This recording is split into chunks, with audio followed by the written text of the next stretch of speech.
আজকে তোমাদের সাথে শেয়ার করব একটা গোটা দিনের গল্প। গোটা দিন বললে একটু বলাটা ভুল হবে, মানে শনিবার রাত্রি থেকে শুরু করে রবিবার সারা দিনের গল্প। সোমবার থেকে শনিবার বিকেল পর্যন্ত তো আমি কলেজ, পড়াশোনা, কাজ এইসব নিয়ে ব্যস্ত থাকি। থাম না রে, কালকে কর।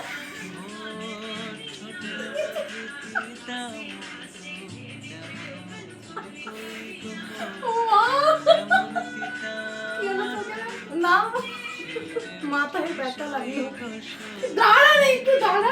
তাই বেশিরভাগ শুট করার জন্য আমি শনিবার রাত্রিটা বা রবিবার সারা দিনটাকেই প্রেফার করি। পরে নাচিস তো, ভাল লাগে না। দিনটা ছিল শনিবার। আমি আর শুভাঙ্গী রাত্রি 10টা নাগাদ আমাদের শ্যুটগুলো স্টার্ট করি। প্রথমেই আমরা বিফোর পার্টগুলো শ্যুট করে নিচ্ছিলাম, আর এর মাঝেই পুচুনি একটু এসেছিল আমাদের বাড়িতে। ও একটা নতুন ফোল্ডিং কিচেন সেট কিনেছে। ওটা দেখাতেই ও তিয়াশা মিনির কাছে এসেছিল। ওর কিচেন সেটটা দেখতে কিন্তু ভীষণ সুন্দর। ইন্ডাকশনটা আবার ব্যাটারি অপারেটেড। জিজ্ঞেস কর কেমন হয়েছে। দারুণ দারুণ। বনি দিন না কেঁদে। আজকে তো আমি খুব ব্যস্ত ছিলাম, পুচুনিকে খুব একটা সময় দিতে পারিনি, তাই ও মা বাবাইয়ের সাথেই খেলছিল। আর এরই মাঝে আমি গপুকে রাত্রে সেবা দিয়ে আমরা নিজেরাও ডিনার করে বসে পড়েছিলাম আফটার পার্ট শুট করার জন্য। মেয়েটা পড়ে গেছে খাটের থেকে। এই সজনা ডাঁটাটাকে ধরেছিলাম আমি। কাঠের থেকে এখানে পড়েছে। সেটা ঠিক ছিল গাইস, একটা পা নিচে একটা পা উপরে, কিরকম করে পড়ে গেছে। ঠিক আছে, রাত কটা বাজে এবার দেখি যে ঘড়িটা। হ্যাঁ, আমি আর উঠতে পারছি না। সবই ঠিক ছিল। পরের দিন যেহেতু রবিবার, তাই আমরা একটু বেশি রাত্রি পর্যন্তই শুট করছিলাম। তো সবকিছুর পরে রাত্রি 2:30টার সময় শুভাঙ্গী পড়ে গেছে খাটের থেকে নিচে।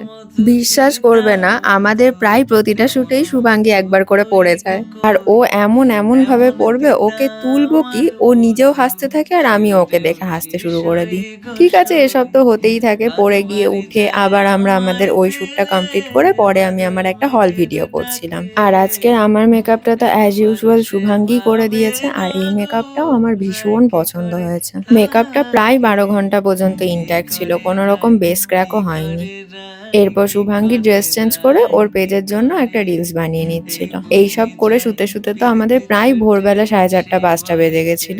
আর পরের দিনই যেহেতু সানডে ছিল, তাই আমরা একটু লেট করেই উঠেছিলাম, ওই 10টা, 10:30 নাগাদ। তারপর ছাতু দিয়ে ব্রেকফাস্ট করে স্নান ধান করে আমি ভগবানকে ভোগটা লাগিয়ে দিয়ে বসেছিলাম আমাদের বাকি শুটগুলো করার জন্য। কালকে শুভাঙ্গী যে ড্রেসটা পরে রিলস বানিয়েছিল, ওই ড্রেসটা পরে আমি আজকে ভাবলাম আমার প্রমোশনের শুটগুলো করব। ফার্স্টেই তো আমরা বিফোর পার্টটা শুট করে নিলাম, তারপরে বসেছিলাম মেকআপ করতে। আমার প্রত্যেকটা ভিডিওতেই তো শুভাঙ্গী মেকআপ করে দেয়, এটাও তার ব্যতিক্রম নয়। ব্র্যান্ড থেকে বলেছিল খুব সিম্পল স্যাটেল একটা লুকের জন্য, তো শুভাঙ্গী ওটাই করে দিয়েছিল। হাওয়াও দিতে হয়, অনেক কাজ, বড়ই চাপের ব্যাপার। ম্যাডাম ম্যাডাম একটা অটোগ্রাফ ম্যাডাম। এখানে হচ্ছে আমাদের শুট। এই যে মা দিচ্ছে গাছে জল, আর এই যে আমাদের মেকআপ আর্টিস্ট। এই রিলসগুলো তো তোমরা এতদিনে দেখেই নিয়েছো। আর এই রিলসটাতে আমি খুব সুন্দর সুন্দর কমপ্লিমেন্ট পেয়েছিলাম। এরপরে আমার আরেকটা প্রমোশনের ভিডিও ছিল।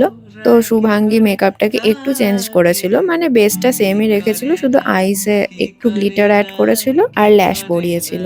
যতদূর সম্ভব ঠিকই বললাম। যদি কিছু ভুল বলে থাকি তাহলে শুভাঙ্গী তো ভিডিওটা দেখবেই, ও শুধরে দেবে। সেম বেসের উপর হলেও আমার এই লুকটা একদম ডিফারেন্ট হয়েছিল, আর আমার নিজেরও খুব পছন্দ হয়েছিল। মেকআপটা খুব সুন্দর গ্লো করেছে। কে করেছে দেখতে হবে তো।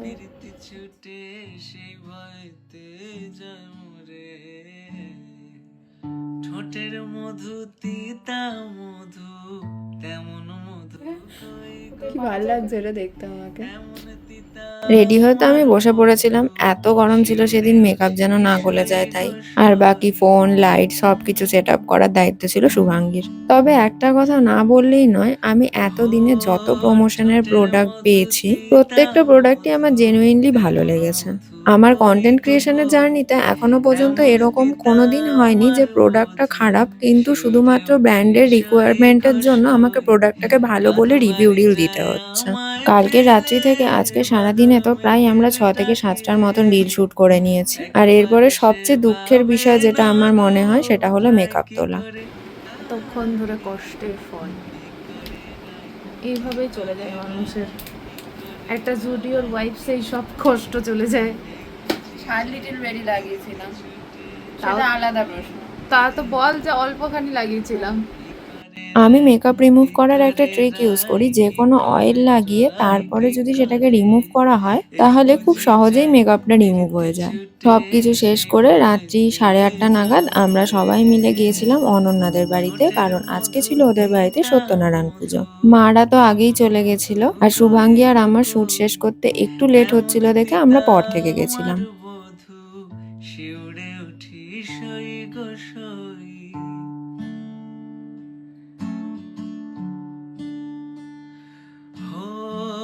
ঠোঁটের মধু কিছুক্ষণ আড্ডা মেরে গল্প টল্প করে আমরা তো বসে পড়েছিলাম খেতে।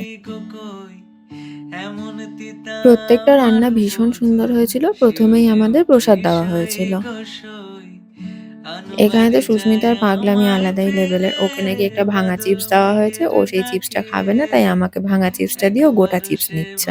এরপর তো চলে এলো খিচুড়ি, ঘাটি তরকারি, ডাল, সঙ্গে আলুর চিপস। আরো মনে হয় মেনুতে 1-2টো তরকারি ছিল। আসলে অনেকদিন আগের ভিডিও তো আমি ভুলে গেছি।